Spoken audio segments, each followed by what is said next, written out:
আসসালামু আলাইকুম বন্ধুরা, কি অবস্থা সবার? আশা করি সবাই ভালো আছেন। তো দীর্ঘ 10 দিন অপেক্ষা করার পর আমি পেয়ে গেলাম আমার দারাজ থেকে অর্ডার করা একটি কনভার্টার, যেটি আমি মূলত ইউজ করব আমার DJI Osmo Action 4 ক্যামেরাটিতে। Type C male to 3.5 mm female adapter, যেটা মূলত সাউন্ড রেকর্ডিংয়ের জন্য ইউজ করা হবে। তো প্রোডাক্টটি ছিল বেজাস কোম্পানির। বেজাস কোম্পানির প্রোডাক্ট আমি আগেও কয়েকবার ইউজ করেছি, মোটামুটি এদের কোয়ালিটি অনেক ভালোই। তো এবার দেখা যাক এই প্রোডাক্টের কী অবস্থা। আর কনভার্টারটা আমি অলরেডি আনবক্স করে নিয়েছি। ভিতরে কিছু কাগজপত্র পেয়ে যাবেন, ওয়ারেন্টি কার্ড পেয়ে যাবেন, আর কিছু ইউজার ম্যানুয়াল পেয়ে যাবেন।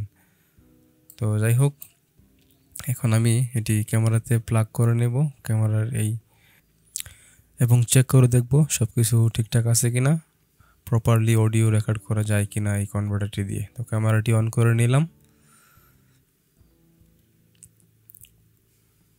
অ্যান্ড দেন এই কনভার্টারটি আমি এখন প্লাগ করে নিচ্ছি।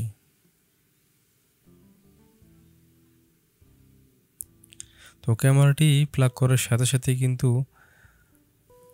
ক্যামেরার মধ্যে কিন্তু মাইক্রোফোনের যে আইকনটি সেটি কিন্তু চলে আসবে, যদি আপনার কনভার্টারটি ঠিকঠাক থাকে, ঠিকঠাক কাজ করে।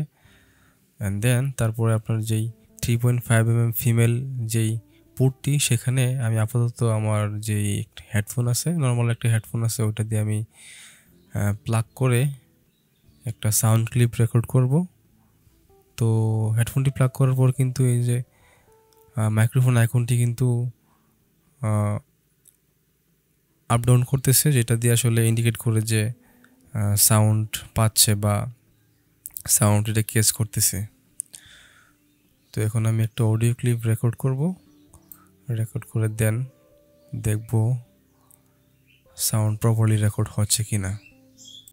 ঘোড়ার থেকেও দ্রুত দৌড়াতে পারে। এরা প্রতি ঘন্টায় প্রায় 70 কিলোমিটার বা 23 মাইল পর্যন্ত গতিতে ছুটতে পারে, যা তাদের পৃথিবীর দ্রুততম স্থলজ পাখি হিসেবে গড়ে তুলেছে। তাদের শক্তিশালী দীর্ঘ পা এবং বিশেষ ধরনের পেশি তাদের এই গতি অর্জন করতে সাহায্য করে। তো বন্ধুরা, এতক্ষণ যে ভিডিও ক্লিপটি দেখলেন, এটির সাউন্ড কিন্তু এই কনভার্টারের মাধ্যমে একটি লো গ্রেডেড ইয়ারফোন বা হেডফোন দিয়ে রেকর্ড করা হয়েছে, যার কারণে আসলে অডিও কোয়ালিটি তেমন একটা ভালো নয়। আপনি যদি সেখানে কোনো মাইক্রোফোন লাইক বয়া বা অন্যান্য আদার লেভেলের মাইক্রোফোন আছে, ওগুলোর মাধ্যমে রেকর্ড করেন, খুব ভালো একটা সাউন্ড কোয়ালিটি আশা করি পেয়ে যাবেন। তো ভিডিওটি কেমন লাগলো কমেন্টে জানিয়ে দিবেন। আর চ্যানেলে নতুন হলে অবশ্যই চ্যানেলটি সাবস্ক্রাইব করে পাশে থাকবেন। অসংখ্য ধন্যবাদ।